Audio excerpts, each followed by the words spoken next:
Hey guys, Radioactive Beaver here with Advanced Vector. Today we're going to be showcasing the Linebacker Prime on MechWarrior Online. I love the Linebacker chassis. I don't usually do all of the variants of a single mech, but I've just really enjoyed these so much that I thought I'd show you my unique aspect and build out and my take on each variant. Like I said, we're going to be doing the Prime today, so we'll kind of take a look at its statistics here. So as we can see, this one is definitely based around the ERPPC. Traditionally, I'm not a huge ERPPC user, but I finally found a fit that really worked for me. Stock, it comes with dual ERPPCs and I believe some SRMs or something like that. In my variation, as we look at the loadout here, I've changed that significantly in order to handle heat a little better and also save on weight.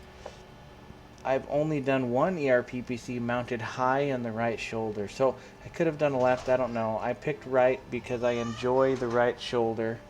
I just find myself playing to the right a little bit more. But either way, you could fit this either way. As you can see, a simple matter of swapping it over, and voila. I've also accompanied that with two ER medium lasers to kind of do more direct damage in between the cooldown of the ERPPC, and then rounded it off with a pair of LRM5s. 3 tons of LRM ammo, 4 heat sinks, and this thing actually handles heat very well. We've got 1.36 heat management. With the speed tweak, you get 104.5 kilometers out of these bad boys. So it's very mobile, very agile, and to be quite honest, very deadly. So I'm going to go ahead and jump into a couple matches here, and we'll introduce you to the Linebacker Prime. Here we go, guys, our first battle here in the Linebacker Prime. So, one of the things that, it's always the shoot and move thing is always kind of a deal in most of these lighter, quicker mechs, but in this particular build especially, I find taking that sniper role is even more crucial. You got that one ERPPC and you need to use it. The other cool thing is I kind of consider the linebackers like an anti-light mech, simply because they're like as fast and agile as lights, but it's a heavy mech. So you've got that extra tonnage for armor. You've got most of the time you'll have better weapons, better DPS, or at the very least you'll have better heat management. And so utilizing them in that fashion, you can really rack up the damage. So coming through here, I'm trying to figure out, I'm not sure if you can't really go around that way, so I'm going to decide to come this way around. Support these other mechs that are pushing up, and really it's just critical to understand that this is a support mech. Yes, it has more armor than lights and your mediums, but you're not going to stand toe to toe against a Mad Cat. You're not going to stand toe to toe against a Cataphract, something of that. Something that the heavier heavies, they just have more armor and more firepower. With the size of engine that you have in this thing, it offers that maneuverability, but you do sacrifice armor for that. So anyways, we're getting some good hits in here on this Shadow Cat. Definitely looking to get the kill, if not at least rack up that damage. So keep burning them down with my lasers. You can see it's managing the heat extremely well. We've got a component knocked off, and bam, we got kill most damage dealt, 7,500 credits. It doesn't get any better than that. And as we look at our damage, we're only sitting at 98%, so we've just barely been scraped. Having these LRMs to get that indirect fire is cool. Personally, I enjoy the LRM5s a lot, especially on these mechs. I know a lot of guys do LRM boats and stuff, and that's okay, that's cool, but really for the most part, there's other weapons that can be more effective. Loading up an assault mech with LRMs is kind of pointless. You could be using other weapons that would be way more supportive to the team. You know, in LRM5, you can spam them out there so fast, especially with just a little bit of perk. That they really, you know, the damage adds up. It's just kind of continual, sustained, and as we all know, when you're taking LRMs to the face, it's just really hard to focus and stuff. So, again, you can see I'm kind of peeking, dodging, weaving. Get that ERPPC working. Get the medium large or the medium ER lasers working.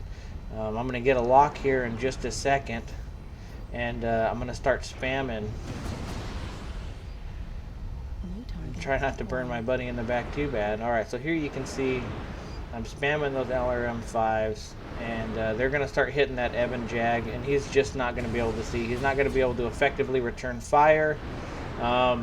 You know, if anything, LRM should be utilized as a suppressive weapon, not really a main damage type weapon. Now, that being said, am I saying that I do not have LRM boats? No, that is not the case. I definitely have some mechs that I have set up to be LRM only damage. You know, they do have a time and a place, but when everyone in the map has nothing but LRMs, it just kind of, it's not a very fun play style, at least I don't think so. I didn't see this little guy here at first, but here we can see that I've kind of zeroed in on him, and I'm going to come up here, and I did not know that he had a buddy either. So this is one of those situations where I do have a little bit of support around me, but you can see not much. I've got 2 lights with me. But definitely I'm not afraid of taking these lights head on, but that Marauder is very dangerous. So I took his arm, it kind of scared him a little bit. He's running off. You can see that after cycling these things extensively, that I did build up some heat, so it's time for me to boogie out. Target destroyed. I'm kind of come around, regroup, find out where the rest of our guys are at. I mean, we're doing so far, doing really well, taking that critical damage. So, and for some reason, this guy up here did not want to stand and fight, which actually ended up being in my favor. You can see I'm kind of backing up now so I can keep my armor towards him. Target acquired. Because I'm getting pretty damaged at this point. You know, I'm at 60% health. There's that guy again. Maybe he's pretty beat up too. I never did get a good lock on him to find out. But I'm gonna see if I can drop some LRMs into this little guy. Maybe leg him or damage something. And then unbeknownst to me, I'm actually gonna back right up into a Kodiak as well. You know, kind of maintaining that situational awareness is crucial. So, you know, again, I'm not going to take him head on. It's not going to happen. Finally, I find the rest of our group way out here in the corner. They must have been chasing lights or something. I have no idea what they're doing out there, but all things considered, again, when you get into those tight spots, the agility, the maneuverability of this thing allowed you to kind of get out of them, regroup. Here we can see that Kodiak. I've got some support here. Most of the enemy is dead, so we're in pretty good shape. I mean, physically I'm not doing that great, but the team is in good shape. So at this point I'm a little bit more aggressive. Go ahead, get in there, try to get some hits on this guy, help out this what is that, a Hellbringer or something, maybe a Thor, and you know, do some damage. And just keep spamming those LRMs. You know, I can't get the, here we go, I can get some direct fire in here, but as you notice, I just keep those LRMs going. Those are just doing a continuous 5 damage. Got the kill on that guy. So again, a great day. We got a few more enemies left to clean up here. But while we're doing that, I kind of want to talk about something I've been super excited about. I know that we're not quite there yet, but the Bushwhacker, right? Who is not excited for the Bushwhacker? So that's coming up in a couple of months. I'm definitely going to be making videos on that. I certainly do look forward to it. So we'll kind of go over the game stats here. As we can see, 537 damage. Anytime I do over 400 in these mechs, I feel like I'm doing great. I would say that my average is anywhere from 350 to 450, so getting 537, great match. We got lots of C-bills, cool stuff going. Alright guys, we just had a great match. We're going to do another one here. We're in Frozen City. And this is what I consider one of my favorite sniper matches. You just got so many shooting lanes, so much opportunity, and then who doesn't love the temperature here? That definitely helps with managing our heat with all these energy weapons that we have. So kind of we can see the enemy moving up around here. Actually, so like I was saying in the last battle, as we're kind of waiting for the match to get started, I'm super excited for the Bushwhacker. I'm sure a lot of you are too. The Bushwhacker has, I don't know, for whatever reason, always been my favorite mech. And we're still a couple weeks out, but we're getting close, you know. As I'm recording these, it's the 3rd of January, and in just a few short weeks, we'll be tearing it up with the Bushwhacker. You know, I've really enjoyed the heck out of these linebackers. I skipped the Marauder IIC, but you know, every once in a while we get these packs. I see the mechs that look interesting, and I get them. Bring you guys content, bring me content, bring me enjoyment. So, anyways, so in this map, we actually have someone that takes command, and when you have someone that takes command that is even halfway decent at what they do, and people listen, your team is so much more effective. So we can see that we're all grouping up here in E4. Guys, when you have that person that's, you know, that takes command, is given directions and stuff, whether it's through voice or via the map and the indicators that he can set, you know, listen to him. It doesn't hurt. We all lose matches anyways, and at the very least, you can die as a group. You can die fighting together. You know, teamwork is really what this game is about. A lot of people ask me, you know, do you like first-person shooters, other stuff like that? And I gotta be honest, no. I don't really play Battlefield 1. I don't play Call of Duty. I'm not into that kind of genre. But then people say, well, you play MechWarrior, you play World of Tanks. Like, how are those any different? And the answer is the strategy. You know,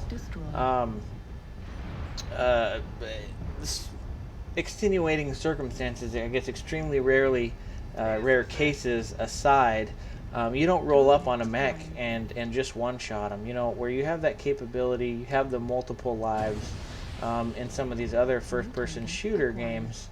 It's just not the same dynamic. Playing World of Tanks, playing MechWarrior is more about strategy and teamwork than it is about solo players making up the difference. You know, in some of these other first-person shooters, I used to play Halo a lot when I was in the military, and you know, one person on a team that's super good can make all the difference. Whereas in this, you can have a guy that's super good and he'll make a difference for sure. But you can have 1 or 2 rock stars on the other team, and it doesn't matter how good they are. They get surrounded by some enemies, and they're done. They're dead. They're out, and they're not helping anymore. There's no respawn. There's no lives, and so, you know, really bringing the tactical aspect of this is what I enjoy. You know, how do I deploy my different mechs? What weapon systems? What different weapon systems have strengths and weaknesses, and how do I utilize those based on what other people have, different things like that. So anyways, as you can see, we've actually been doing pretty good here this match.